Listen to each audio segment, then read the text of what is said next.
आपकी नवासे को भी आजकल आंख की तकलीफ है, हैं? क्या दवा दे रही हैं आप? उसमें कोई नहीं तो आप होम्योपैथिक पढ़ के गवा दी सारी। आंखों के मुतालिक कई बातें बताई थी मैंने आपको, हैं?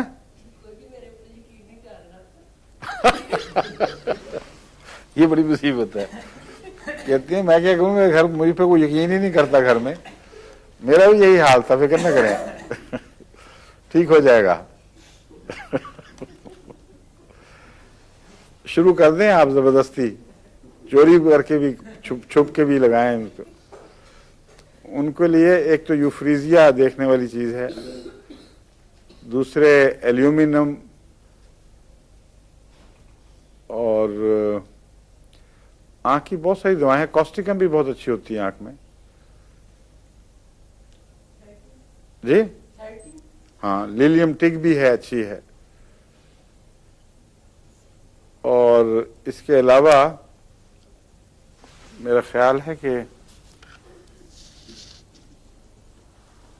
शहद की सिलाई, वो भी बताया था आपको मैंने। हाँ।